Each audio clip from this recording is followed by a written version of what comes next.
you're gonna be like, man, 3,000 miles a week. I was like, I haven't got 3,000 miles since I've been here. Even when they ran me like I was gonna be in the Alliance program, like, I don't know about that. So he's telling you you're gonna get 3,000 miles a week. That communication is, see, that's what they try to do. They start talking to communication stuff. Like, no, if you're not getting 3,000 miles, it's because the communication between you and your fleet manager isn't good. Like, you got to communicate. You got to tell her where you want to go. You got to tell her how many miles you need to get in. It's all bullshit, but we're going to get to that. So he pushing communication. These what the numbers are. Look at these persons settlement. But you notice he stopped at like the 4th settlement. He did the first 2 because you remember you don't have a truck payment for the first couple of weeks, and they give you $400 in free fuel. So of course your first couple of checks are gonna be nice. So he showed us the one dude said, oh, these were his first couple of checks, and then after his 3rd check, I noticed that his check went from $2,600 to $1,700. Then it was $1,200, and then his check was leveling out between $900 and $1,000. So I was like, damn, his check going down. He was like, oh, but I think he went home on this day and over there. So I'm like, yeah, maybe he went home. Yeah, he went home. Maybe he went home on that day. But I was like, man, I was like, that thing is going down, bro. You running all across the country like that for $1,000? Like, ooh, man. So I'm like, whatever. I just got into trucking. Beggars can't be choosers. So I had to wait to get my truck. So they was like, we're gonna put you in something that got a low payment, give you an older truck. I was like, I don't want an older truck. I want a new truck. And they was like, no, we'll put your older truck, keep your payments low. That way you don't have to worry about the bull crap that comes with having to owe out a bunch of money. So I'm thinking, oh, that's smart. Pick me a cheaper truck with a cheaper payment. I mean, that's the way to go. So I got an older Kentworth. I got one that was about 2 years old, but it was an automatic. I never driven an automatic before, so I didn't think I was gonna like that. You know, I got so used to shifting gears, and you know what I mean, handling them gears all day. You know what I mean? That's what I thought truck driving was. You know what I mean? Truck driving is shifting them gears all day. Got into the automatic. It was sweet. It was all right. So I'm thinking coming out the gate. All right, here I go, big load. Right out the gate from the yard. Got a big load on us. Shit, man, my first load went from Texas to Colorado. And those of you that know that is not that far. That is less than 1,000 miles. That is not that far. So I'm like, well, maybe they just gave me this just to get me moving, just to get me out the yard. So I'm like, yeah, that's why you gave me this, right? Get me out the yard, get me moving. She was like, yeah, you know, you got to get moving. You got to get out the yard, and then we're going to get you. We got you. Don't worry about it, Mr. Burroughs. Don't worry about it. So I'm like, yeah, all right. So then, come find out, there's no loads in Colorado. So then, you got the deadhead from Colorado to Liberty, Kansas. I had the deadhead from Denver, Colorado, Liberty, Kansas. Those of you in trucking knows how far that is. Straight deadhead, 300-something miles. So I deadheaded Liberty, Kansas. So got there, load was not ready. They called me in the middle of the night. Your load is ready. I was like, I'm not coming to get it in the middle of the night. I will be there in the morning. So I went there in the morning. So I still had to wait around or whatever. So I tried to put in for the detention time, whatever. Oh no, you're not getting that detention time. Nah, don't matter. Like, you got to go there. I was like, yeah, but I couldn't stay there. Like, you know what I mean? There's nowhere for you to stay at. Well, if you ever been to American, the beef place, national beef. I think that's the place, the name of the place, the blue and white. Got the blue and white trucks. You ever been there, you know what I'm talking about. Like when you go do trailer drops, like there's nowhere for you to spend it. They don't let you spend the night up in there. You come up in there when your load is ready. That's when they'll let you in. So I tried to explain that to them, they didn't care. So I was like, oh man. I was like, all right, can't get no detention, man. But I'm all right, because this is going to Cali. All right, so we going to Cali. Was that the one that went to Florida? No, that's the one that went to Florida. It went to Florida. So I go to Florida. And so I get to do my drop in Florida. I got orange. Florida's orange. Florida's orange. Those of you that know that place. Picked that one from Florida's orange. That went to Utah. That's good load. That's good miles. But the thing is, I was falling in within my pay period. It went over my pay period. Pay period stopped on like a Tuesday or a Wednesday. I had to get that delivered on a Thursday. So I was like, well, how is that going to work? I said, I need these miles, you know, so I can get paid for it. So she's like, oh, this we can do I forgot whatever it's called. It's where you she stops you right there at that point and pays you from wherever point you make it to. With you got to have at least 500 miles left on the load in order to do it. So she did that for me. That gave me about almost 3,000 miles. A little over 3,000 miles at that point. So I was like, yeah, that's gonna be a good check. Good check. It was a good check. It was a good check. About $2,000 something dollars. So my second time getting paid was from Utah.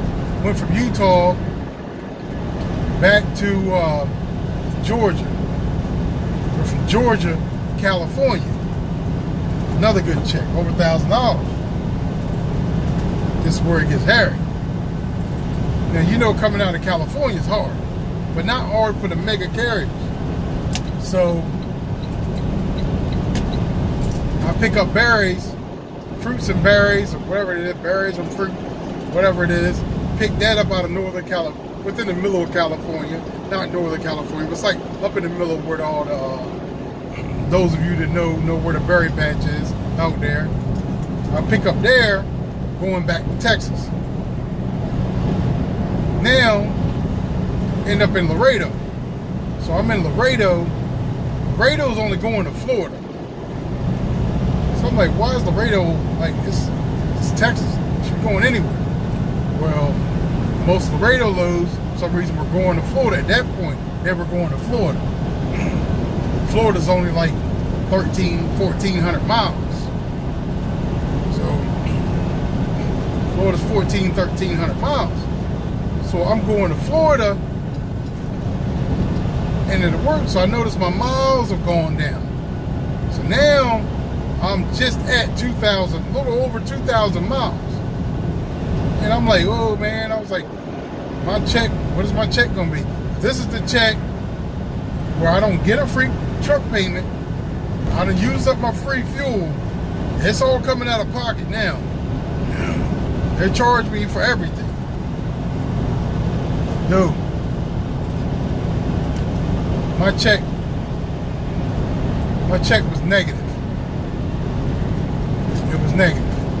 I didn't make any money. Because I had less than 2,000 miles. A little over 2,000 miles. So I was like, what does 2,000 miles pay for?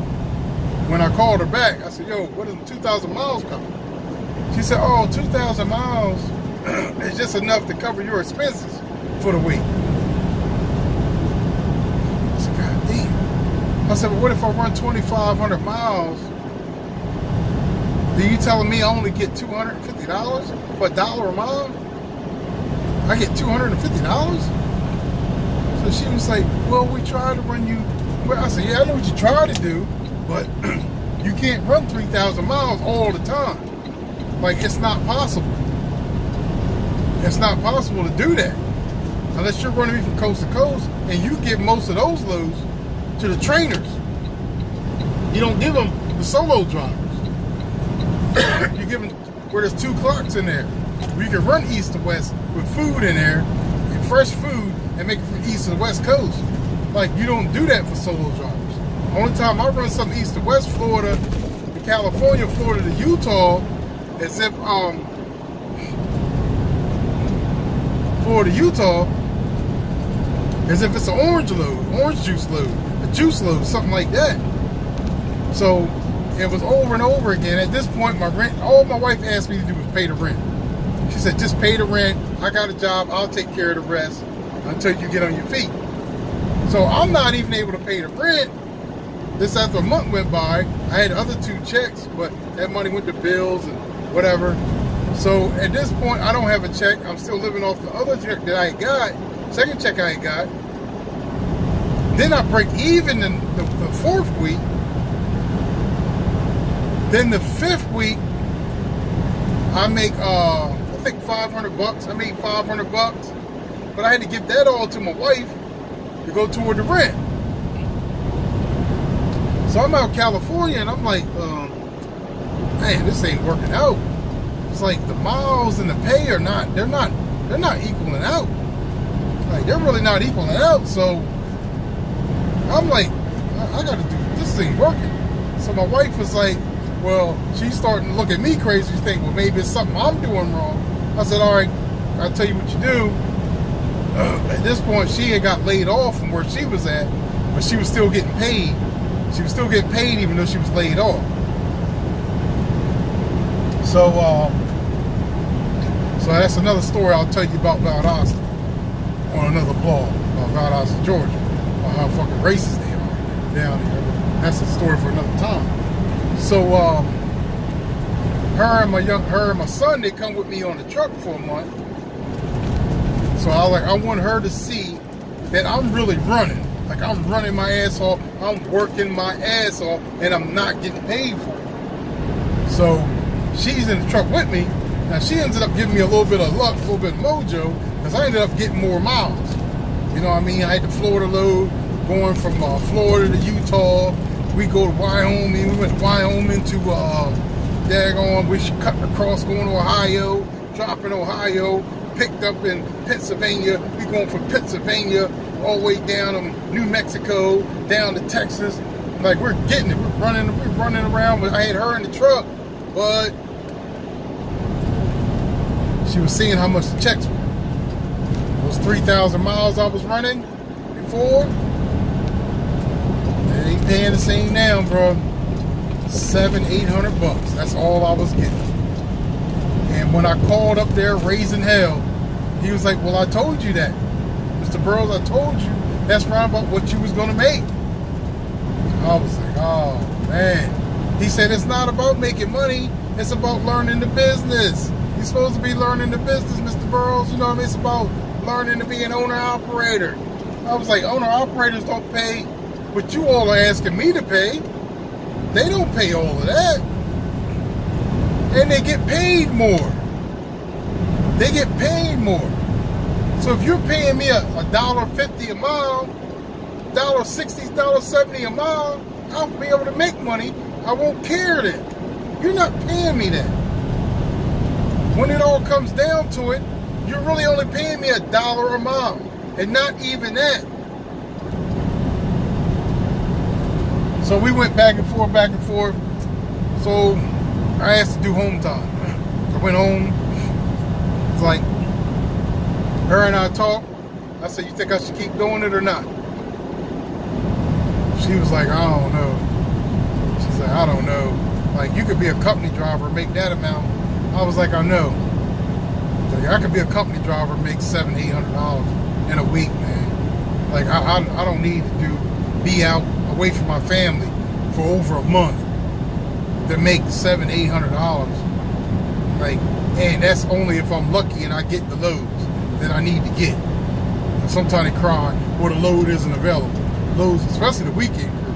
Oh man, the weekend crew will care less what load you get or the fact that you got a truck mate. So so this time I'm telling them, nah man, go ahead and send me back to Texas, bro. I was like, go ahead and send me back to Texas. That's after I went out.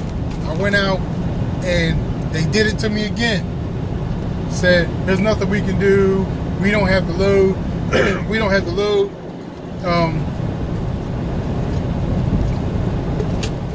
We're just going to have to send you to wherever we can send you. I said, oh, okay. Send me back to the yard then. That's what y'all do. Send me back to the yard. Now, I didn't have another job. I was just pissed. I know I got a CDL. I can get a job anywhere. So they're like, well, you're going to owe us money for training and all. I was like, man, I don't give a flying, you know what. Send me back to the yard. So where was I? I think I was in Georgia. I was in Georgia. In fact, I went past my home. I was so mad. I was like, send me to the yard. Told my wife, meet me in Texas at the yard.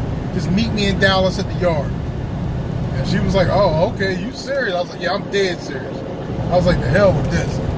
So I was in Georgia. They was like, no, we got a load going to California, right? I was like, man, fuck that load. Send me to Texas now, or you will come get this truck from the side of the road.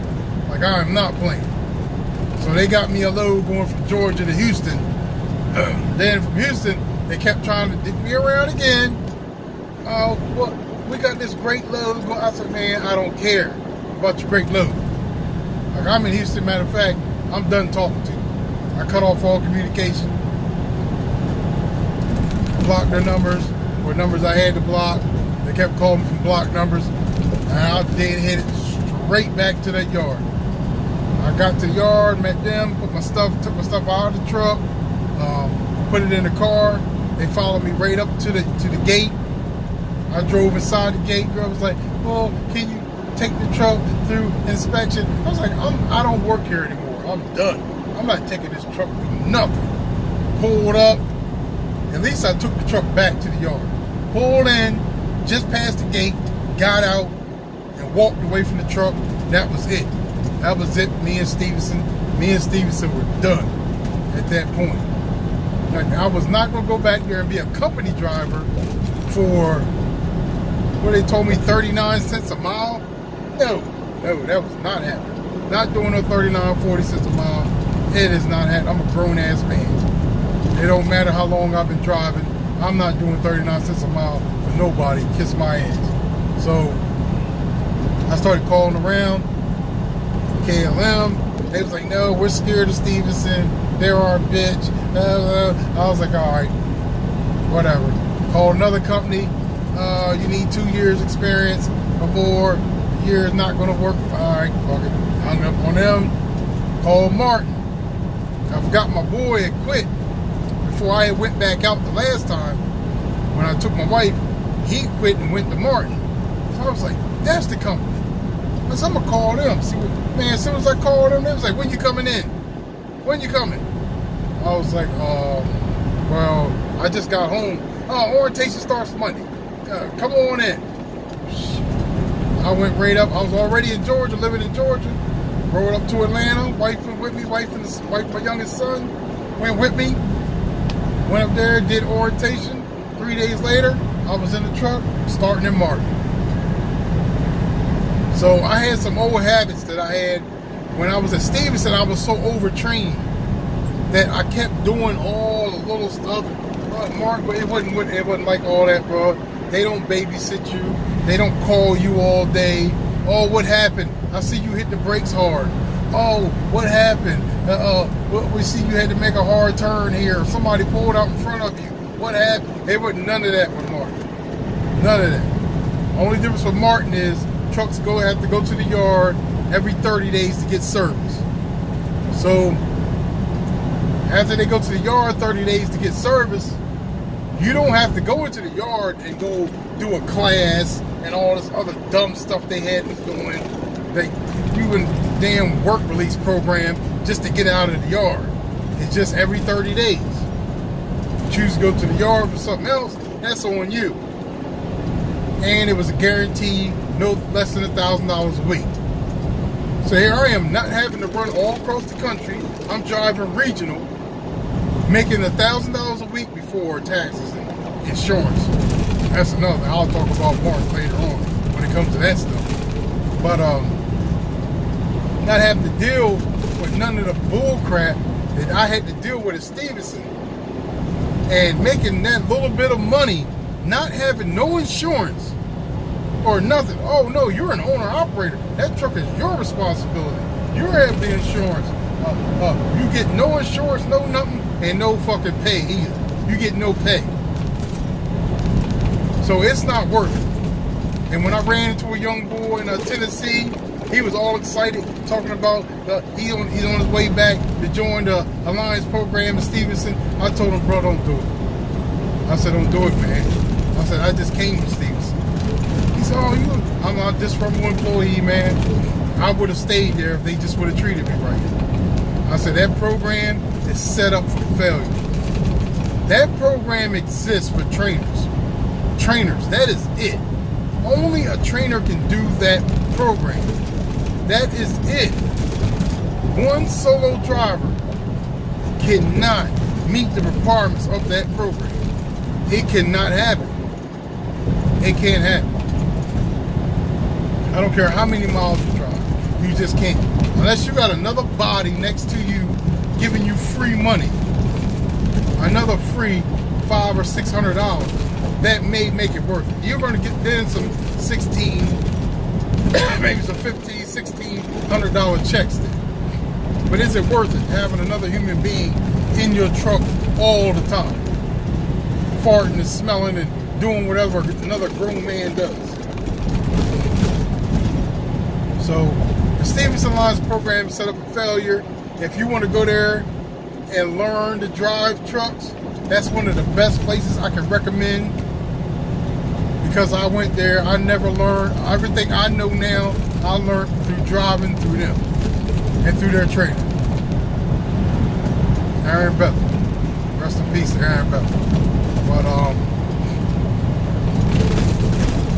I have a video on him also.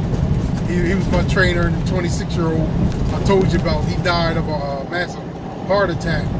He did tell me, he said, Chris, I gained about 50, 60 pounds since I've been in this truck, bro. He said, you better make sure you're exercising, eating right, doing something. Don't let your health get away from you. Because right after he trained his third person, he quit and went back home to North Carolina because he had just had a baby then. So the last time I talked to him, he was talking to me and he was sounding good. He was making about $900 a week, about what he was making working at Stevenson. Except he was home every night, and he was picking up and dropping trailers all day. And but he was home, able to see the baby and stuff. And I guess he was working out too hard, trying to lose all the weight at once. His brother died of a massive heart attack, man. The weight he had put on truck driving. So that's something I'm aware of. Why I drink certain stuff I drink. I used to drink a lot of sugary stuff, like my Lipton teas and my Pure Leaf teas, extra sweet. I don't do that anymore. I drink a lot of stuff I drink maybe got 1 gram of sugar and stuff in it, stuff like that. I like.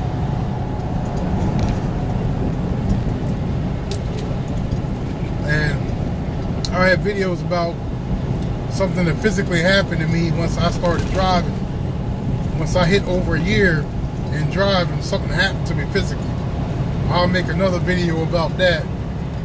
And yeah, that's my Stevenson transport experience. I will give them